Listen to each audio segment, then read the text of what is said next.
गुरु प्यारी साध संगत जी, आप सभी को प्यार भरी राधा स्वामी जी।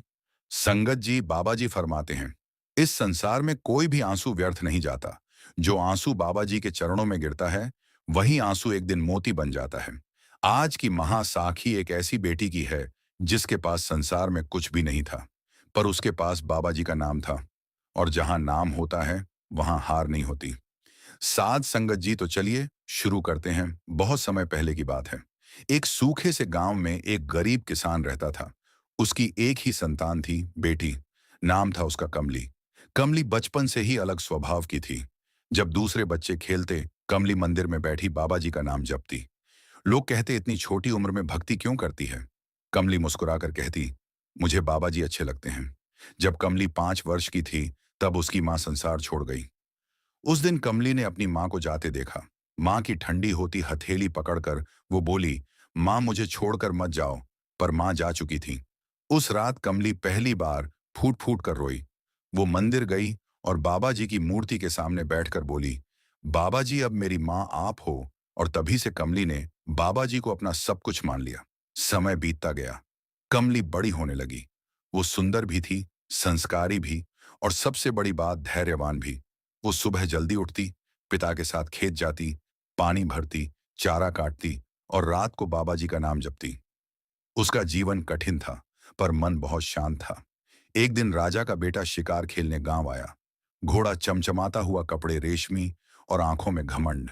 उसकी नजर कमली पर पड़ी। कमली उस समय खेत में काम कर रही थी। राजकुमार ने मुस्कुराकर कहा, ए लड़की, मेरे महल चलोगी? कमली ने सिर झुकाकर कहा, महाराज, मैं गरीब हूं, पर बेइज्जत नहीं। यह सुनते ही राजकुमार का चेहरा गुस्से से लाल हो गया। वो बोला, तुझे सबक सिखाऊंगा।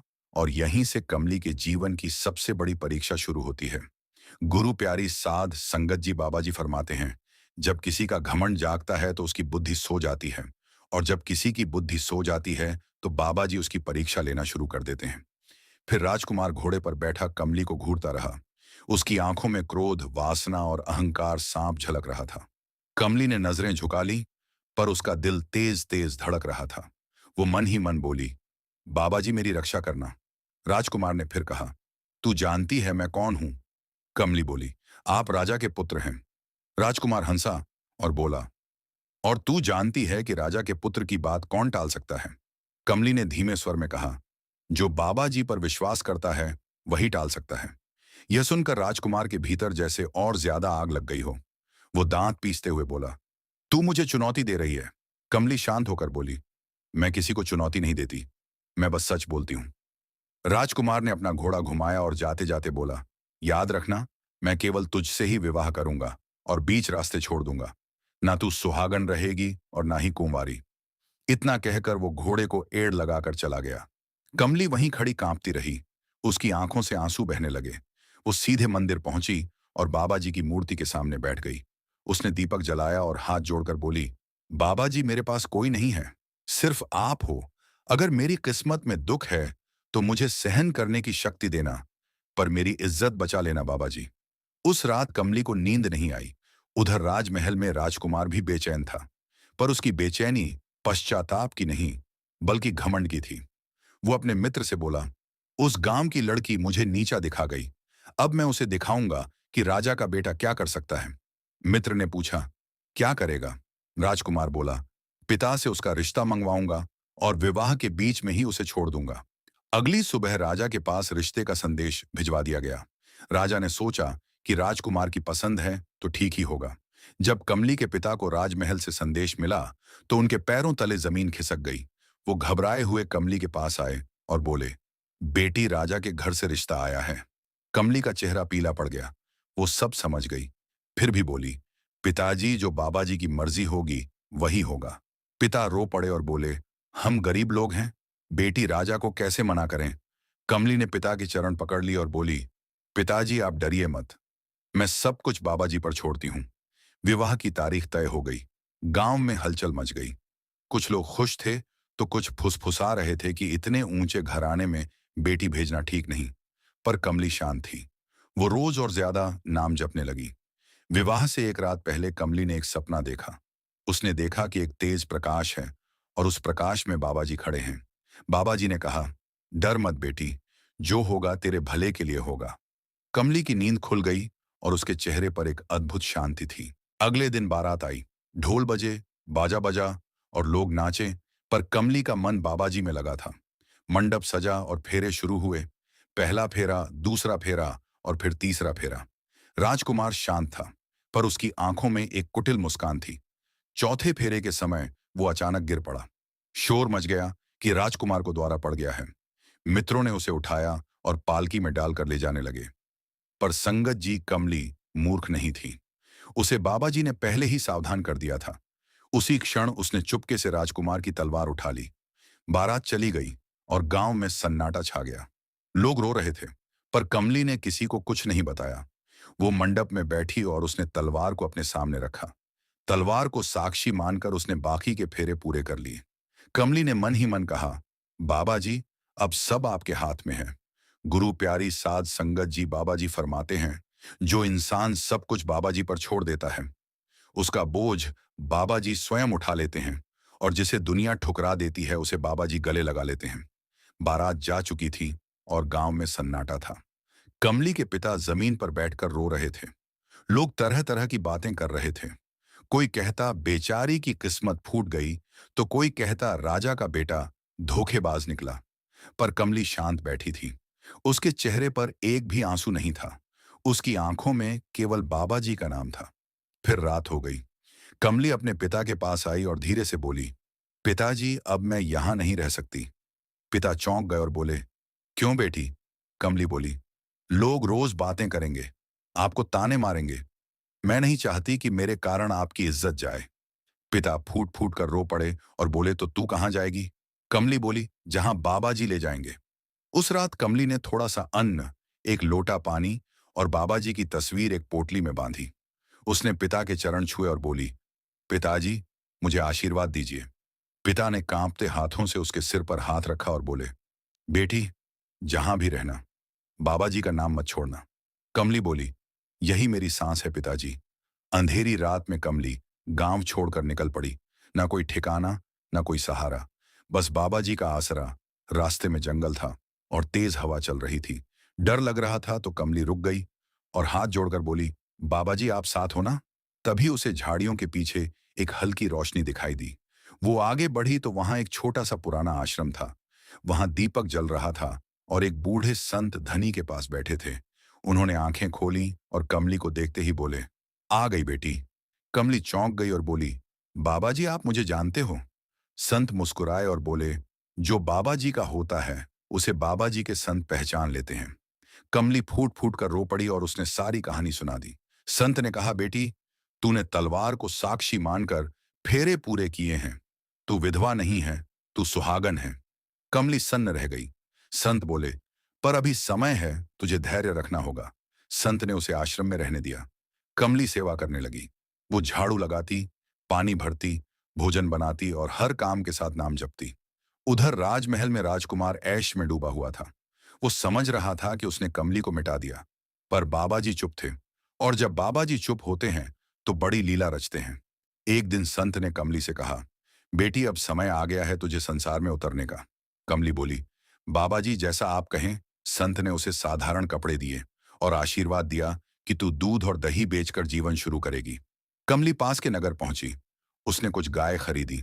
वो खुद चारा काटती और खुद दूधती, पर हर सुबह दूधते समय वो कहती, बाबाजी, मेहनत मेरी और बरकत आपकी। धीरे धीरे उसका दूध और दही सबसे उत्तम होने लगा। लोग दूर दूर से उसे खरीदने आने लगे।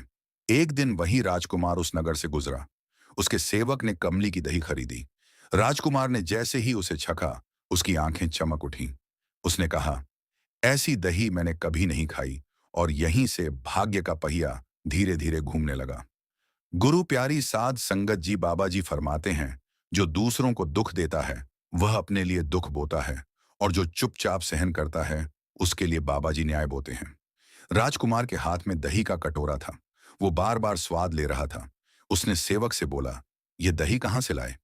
सेवक बोला, महाराज, नगर की एक युवती बेचती है। वो हर सुबह चौक में बैठती है। राजकुमार का मन अजीब बेचैनी से भर गया।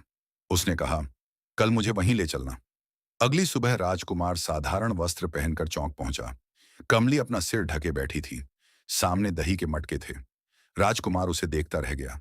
वो पहचान ना सका कि यह वही लड़की है जिसे उसने अपमानित किया था। पर उसके हृदय में एक खिंचाव जाग उठा। राजकुमार बोला, मुझे दही चाहिए। कमली ने दही दी। राजकुमार ने हाथ बढ़ाकर सिक्के देने चाहे। कमली बोली, दाम बाद में, पहले दही खाइए। यह सुनकर राजकुमार और भी चौंक गया। कुछ दिनों तक राजकुमार रोज आने लगा, दही लेने के बहाने। कमली बिल्कुल शांत रहती।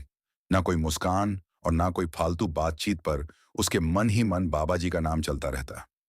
एक दिन राजकुमार बोला, तुम्हारा नाम क्या है? कमली बोली, कौशल्या, यह उसका बदला हुआ नाम था। राजकुमार बोला, तुम बहुत अलग हो। कमली बोली, हर इंसान अलग होता है। धीरे धीरे राजकुमार का घमंड पिघलने लगा। उसे समझ आने लगा कि सौंदर्य से बड़ा चरित्र होता है। एक दिन राजकुमार बोला, मैं तुमसे विवाह करना चाहता हूं। कमली मन ही मन बोली, बाबा जी अब आपकी बारी है। पर ऊपर से वह बोली, मैं गरीब हूं और आप राजकुमार हैं। राजकुमार बोला, अब मैं राजकुमार नहीं, मैं एक इंसान हूं जो तुमसे प्रेम करता है। कमली चुप रही। राजकुमार को यही लगा कि उसने जीत हासिल कर ली है। पर असली खेल अभी बाकी था। कुछ महीनों बाद कमली मां बनने वाली थी। राजकुमार ने कहा, मैं तुम्हें राजमहल ले जाऊंगा। कमली बोली, नहीं, अभी समय नहीं आया। राजकुमार ने अपनी अंगूठी दी और कहा, जब भी आओ यह दिखाकर प्रवेश करना। कमली ने अंगूठी रख ली। संगत जी, यह अंगूठी बाबा जी की लिखी हुई सबसे बड़ी गवाही बनने वाली थी। यहीं से भाग्य का अगला अध्याय शुरू होता है। गुरु प्यारी साध संगत जी बाबा जी फरमाते हैं, जिसके जीवन में नाम बस जाता है, उसके जीवन में डर टिक नहीं पाता। और जिसके भाग्य में बाबा जी लिख दें, उसकी कहानी दुनिया नहीं बदल सकती। समय बीतता गया। कमली अपने छोटे से घर में शांत जीवन जी रही थी। वो समझ चुकी थी कि मां बनने का समय नजदीक है। पर उसके मन में कोई घबराहट नहीं थी। हर रात सोने से पहले वह बाबा जी से कहती, जो भी होगा आपकी मर्जी से होगा। एक रात तेज बारिश हो रही थी और बिजली कड़क रही थी। कमली को प्रसव पीड़ा शुरू हो गई। वो अकेली थी। उसने जमीन पर बैठकर बाबा जी का नाम जपना शुरू किया। राधा स्वामी आंसू बहते रहे और शरीर कांपता रहा, पर होठों पर नाम बना रहा। अचानक दरवाजे पर दस्तक हुई। एक बूढ़ी दाई भीगती हुई खड़ी थी। वो बोली, बेटी, मैं रास्ता भटक गई थी, तू ठीक तो है? कमली समझ गई कि यह बाबा जी की भेजी हुई मदद थी। कुछ घंटों बाद एक तेजस्वी बालक ने जन्म लिया। बालक रोया नहीं, बस आंखें खोलकर छत की ओर देखने लगा। दाई ने कहा, बेटी, यह साधारण बच्चा नहीं है, इसके भाग्य में राजयोग है। कमली की आंखों से आंसू बह निकले। उसने कहा, बाबा जी, आपका लाख लाख शुक्र है। कमली ने बच्चे का नाम रखा वीरू। वीरू बचपन से ही अलग था। जब दूसरे बच्चे खेलते, वीरू मंदिर में बैठ जाता। वो दीपक के सामने बैठकर हाथ जोड़ लेता और कभी कभी मुस्कुराने लगता, जैसे किसी को देख रहा हो। समय के साथ वीरू बड़ा होने लगा। वो बलवान भी था, बुद्धिमान भी और निडर भी, पर घमंडी बिल्कुल नहीं था। कमली उसे हमेशा कहती, बेटा, कभी किसी को कमजोर मत समझना और कभी बाबा जी का नाम मत छोड़ना। वीरू सिर झुकाकर कहता, माँ, मेरे प्राणों से प्यारा है बाबा जी का नाम। एक दिन गांव के कुछ लड़कों ने वीरू को ताना मारा और पूछा, तेरा बाप कौन है? वीरू चुप रहा। पर रात को उसने मां से पूछा, मां, मेरे पिता कौन है? कमली की आंखें भर आईं, पर वो बोली, बेटा, समय आने पर सब पता चलेगा। वीरू ने उस दिन बाबा जी के सामने दीपक जलाया और प्रार्थना की, बाबा जी, मुझे सच जानना है, पर मुझे गलत रास्ते पर मत जाने देना। उधर राजमहल में राजकुमार अब राजा बन चुका था, पर उसका मन अशांत था। उसे रातों को नींद नहीं आती थी। अक्सर सपने में उसे एक युवती दिखती, जो उसे चुपचाप देखती रहती। वो उसे पहचान नहीं पाता था, पर डर जाता था। संगत जी, ये बाबा जी की लीला थी। बीज बोया जा चुका था और अब फसल पकने वाली थी। गुरु प्यारी साध संगत जी बाबा जी फरमाते हैं, सच चाहे जितना दबा दो, एक दिन स्वयं बाहर आ जाता है। और जिसके सिर पर बाबा जी का हाथ हो, उसे न्याय मिलने से कोई रोक नहीं सकता। वीरू अब 16 वर्ष का हो चुका था। ऊंचा कद, चौड़ी छाती और तेज आंखें, पर मन से वह अब भी उतना ही सरल था। हर सुबह उठते ही वह बाबा जी का नाम जपता और फिर मां के चरण छूता। एक दिन गांव के चौपाल पर कुछ लोग बातें कर रहे थे। किसी ने कह दिया, अरे, यह वही लड़का है ना जिसकी मां का कोई पति नहीं। वीरू ने यह सुन लिया। उसके कदम ठिठक गए और दिल कांप उठा। वो बिना कुछ कहे सीधा घर चला गया। घर पहुंचकर उसने मां के चरण पकड़ लिए और बोला, मां, आज सच बता दो, मैं कौन हूं? कमली चुप रही। उसकी आंखों से आंसू बहने लगे। वीरू बोला, अगर आज नहीं बताया तो मैं घर छोड़ दूंगा। कमली ने बाबा जी की तस्वीर के सामने दीपक जलाया और हाथ जोड़कर बोली, बाबा जी, अब आप ही शक्ति देना। फिर उसने वीरू को अपने पास बिठाया और पूरी कहानी शुरू से अंत तक सुना दी। वीरू सुनता रहा। उसकी मुट्ठियां भी गईं और आंखों में आग आ गई। पर उसने खुद को संभाला। उसने मां के चरणों में सिर रख दिया और बोला, मां, आप पवित्र हो, आप महान हो। फिर उसने धीरे से पूछा, मां, क्या आप चाहती हो कि मैं बदला लूं? कमली बोली, नहीं बेटा, मैं न्याय चाहती हूं। अपमान का उत्तर अपमान नहीं, बल्कि सत्य होना चाहिए। वीरू ने बाबा जी की तस्वीर के सामने हाथ जोड़े और कहा, बाबा जी, मुझे रास्ता दिखाइए। उसी रात वीरू ने एक स्वप्न देखा। एक बूढ़े संत आए और उसके माथे पर हाथ रखकर बोले, नगर जा, पहले स्वयं को सिद्ध कर, फिर सत्य अपने आप प्रकट होगा। सुबह वीरू ने मां से कहा, मां, मैं नगर जा रहा हूं। कमली ने उसकी पोटली बांधी और उसका माथा चूम कर कहा, बेटा, नाम मत छोड़ना। वीरू नगर की ओर चल पड़ा। उसके कदमों के साथ साथ अब न्याय भी चल पड़ा था। गुरु प्यारी साध संगत जी, बाबा जी फरमाते हैं, जिसके पास नाम की ढाल हो, उसके सामने बड़े से बड़ा शत्रु भी टिक नहीं पाता। और जिसे बाबा जी चलाते हैं, वो कभी गलत रास्ते पर नहीं चलता। वीरू कई दिनों की यात्रा के बाद उस विशाल नगर के द्वार पर पहुंचा। ऊंची ऊंची दीवारें, भव्य द्वार और चारों ओर सैनिक। वीरू ने मन ही मन बाबा जी का नाम लिया और कहा, जो होगा आपकी मर्जी से होगा। नगर में घुसते ही उसने देखा कि लोग डरे हुए हैं। किसी के चेहरे चेहरे पर मुस्कान नहीं थी और हर कोई जल्दी जल्दी में था। वीरू ने एक बुजुर्ग से पूछा, बाबा, लोग इतने घबराए क्यों हैं? बुजुर्ग बोले, बेटा, राजा बड़ा क्रूर हो गया है। जरा सी गलती पर कठोर दंड देता है। वीरू समझ गया कि यही उसका पिता है। वीरू ने एक छोटी सी झोपड़ी किराए पर ली। वो दिन में मजदूरी करता और रात को बाबा जी का नाम जपता। धीरे धीरे लोग उसकी ईमानदारी से प्रभावित होने लगे। एक दिन राजमहल में चोरी हो गई। बहुमूल्य रत्न गायब हो गए। राजा ने घोषणा करवाई कि जो चोर पकड़ेगा उसे भारी इनाम मिलेगा। वीरू दरबार पहुंचा तो सब हंस पड़े। लोग कहने लगे, यह लड़का क्या करेगा? वीरू बोला, महाराज, मुझे एक अवसर दीजिए। राजा ने उपहास से कहा, ठीक है, अगर असफल हुआ तो कोड़े पड़ेंगे। वीरू मुस्कुराया। उसने सब नौकरों को बुलवाया और सबके हाथों पर हल्दी लगवाई। फिर उसने एक दीपक जलाया। कुछ समय बाद एक नौकर के हाथ से हल्दी झड़ने लगी। वीरू बोला, यही चोर है। राजा चौंक गया। जब पूछताछ हुई तो नौकर टूट गया और रत्न मिल गया। पूरा दरबार सन्न रह गया। राजा ने वीरू को इनाम दिया, पर वीरू ने धन लेने से मना कर दिया। वो बोला, महाराज, मुझे बस आपकी सेवा करनी है। राजा बहुत प्रभावित हुआ और उसने वीरू को महल में रख लिया।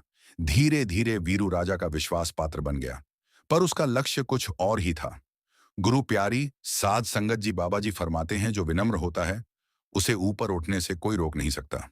और जो नाम का सहारा लेता है, उसका सहारा खुद परमात्मा बनते हैं। वीरू अब राजमहल में रहने लगा था, पर उसका रहन सहन वैसा ही साधारण था। ना घमंड और ना ही कोई दिखावा। राजा रोज उसे अपने पास बुलाता और उससे सलाह लेता। धीरे धीरे राजा को लगने लगा कि यह लड़का कोई साधारण बालक नहीं है। एक दिन राजा ने वीरू से पूछा, तू कौन है? तेरे माता पिता कौन हैं? वीरू बोला, महाराज, मेरी मां गरीब है और मेरे पिता के बारे में मुझे कुछ नहीं पता। राजा के हृदय में एक अजीब सी पीड़ा हुई। वो स्वयं भी नहीं समझ पाया कि ऐसा क्यों हो रहा है। उधर कमली अपने गांव में हर रोज बाबा जी से प्रार्थना करती, मेरे बेटे की रक्षा करना। उसे बार बार सपने में वीरू मुस्कुराता हुआ दिखता था। यह बाबा जी का संकेत था कि सब कुछ ठीक है। एक दिन राज्य में भयंकर अकाल पड़ा। अनाज के भंडार खाली होने लगे और लोग भूख से मरने लगे। राजा बहुत घबरा गया। वीरू बोला, महाराज, भंडार खोल दीजिए और लोगों को मुफ्त अनाज दीजिए। मंत्रियों ने विरोध किया और बोले, राजकोष खाली हो जाएगा। वीरू बोला, प्रजा बचेगी तो ही राज बचेगा। राजा मान गया। कुछ ही महीनों में अच्छी बारिश हुई, फसल हुई और राज्य बच गया। राजा वीरू का और भी ज्यादा कायल हो गया। एक रात राजा ने एक सपना देखा। उसने देखा कि एक स्त्री रो रही है और एक युवा उसके सामने खड़ा है। वो स्त्री कह रही है, मुझे न्याय चाहिए। राजा घबराकर नींद से जाग उठा। राजा ने वीरू को बुलाया और कहा, मुझे अजीब सपने आ रहे हैं। वीरू बोला, महाराज, अब सत्य पास आ रहा है। गुरु प्यारी साध संगत जी बाबा जी फरमाते हैं, जिसे मिलाना होता है उसे कोई जुदा नहीं कर सकता, और जिससे सच छिपा होता है उसे सच खुद ढूंढ लेता है। कमली को एक रात स्वप्न आया। उसने देखा कि वीरू राजमहल के द्वार पर सफेद वस्त्रों में खड़ा है और उसके चेहरे से तेज फूट रहा है। वहां वही बूढ़े संत थे जो कभी उसे आश्रम में मिले थे। संत बोले, बेटी, अब समय हो गया है। कमली की नींद खुल गई और उसका हृदय जोर जोर से धड़कने लगा। सुबह होते ही उसने गांव छोड़ने का निश्चय किया। उसने अपनी पोटली बांधी, बाबा जी की तस्वीर ली और नगर की ओर चल पड़ी। उधर वीरू को भी बेचैनी हो रही थी और उसका मन अशांत था। उसने बाबा जी से कहा, आज कुछ होने वाला है। कमली नगर पहुंची और चौक में बैठकर वहीं दही बेचने का काम शुरू किया, जो उसने कभी पहले किया था। वीरू महल से निकलकर चौक की ओर जा रहा था। तभी अचानक उसकी नजर कमली पर पड़ी। उसका हृदय कांप गया। उसे कुछ जाना पहचाना सा लगा। वो पास गया और बोला, माँ। कमली ने ऊपर देखा और दोनों की आंखें मिल गईं। आंखों से आंसू बहने लगे। कमली बोली, बेटा तू ठीक है ना? वीरू बोला, माँ, आप यहाँ कैसे? कमली बोली, बेटा मुझे बाबा जी यहाँ लाए हैं। दोनों एक कोने में बैठे और कमली ने सारी स्थिति बताई। वीरू बोला, माँ अब सत्य प्रकट होगा। उसी समय राजा भी चौक से गुजर रहा था। अचानक उसकी नजर कमली पर पड़ी और उसका सिर चकरा गया। उसे वही युवती दिखी जो वर्षों पहले उसके जीवन में आई थी। राजा रुक गया और उसके हाथ कांपने लगे।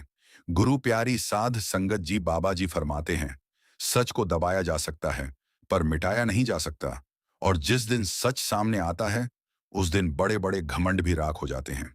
राजा की आंखें कमली पर टिकी थीं। उसका दिल जोर जोर से धड़क रहा था।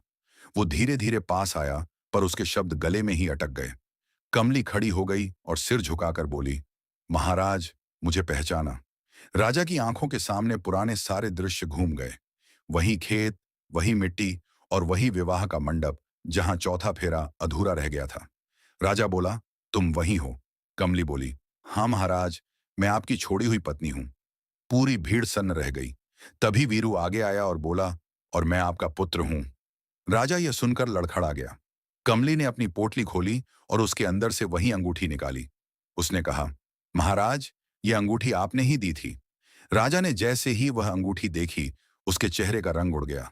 वो पहचान गया कि यह वही अंगूठी थी। राजा वहीं घुटनों के बल बैठ गया और उसकी आंखों से पश्चाताप के आंसू बहने लगे। वो बोला, मुझसे बहुत बड़ा पाप हो गया। वीरू ने शांति से कहा, महाराज, मुझे आपसे कोई बदला नहीं चाहिए।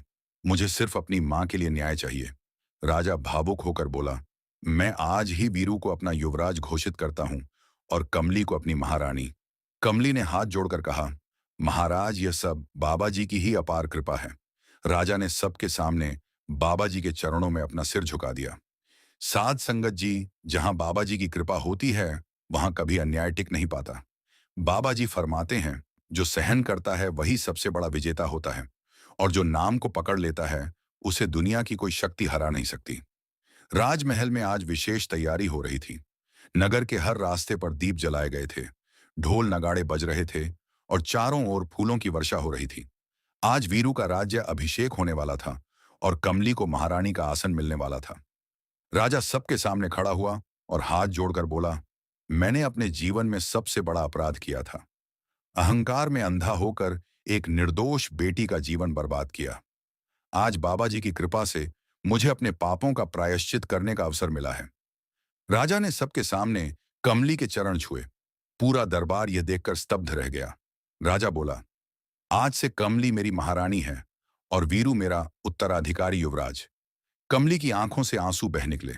उसने बाबा जी की तस्वीर के सामने सिर झुकाया और कहा, बाबा जी, यह सब आपकी ही अपार कृपा है। वीरू ने भावुक होकर कहा, मां, अगर आपने उस दिन धैर्य ना रखा होता, अगर आपने बाबा जी का नाम ना पकड़ा होता, तो आज यह दिन कभी नहीं आता। संगत जी, यह कहानी हमें सिखाती है कि जो सहायता है वही आगे बढ़ता है, जो नाम जपता है वही पार उतरता है। बाबा जी के घर में देर है पर अंधेर नहीं। अब संगत जी, आपसे एक विनती है। कमेंट बॉक्स में जरूर लिखें कि आप ये सत्संग किस शहर, किस गांव या किस राज्य से देख रहे हैं, और अगर आपको यह महासाखी अच्छी लगी हो तो इसे अपने दोस्तों और परिवार के साथ जरूर शेयर करें। और संगत जी, अगर आप ऐसे ही भावुक, प्रेरणादायक और बाबा जी की महिमा से भरे सत्संग रोज सुनना चाहते हैं तो हमारे YouTube अनमोल सत्संग वाणी को अभी सब्सक्राइब करें, वीडियो को लाइक करें और घंटी का बटन जरूर दबाएं। राधा स्वामी जी बाबा जी आप सब पर अपनी मेहर और कृपा बनाए रखें।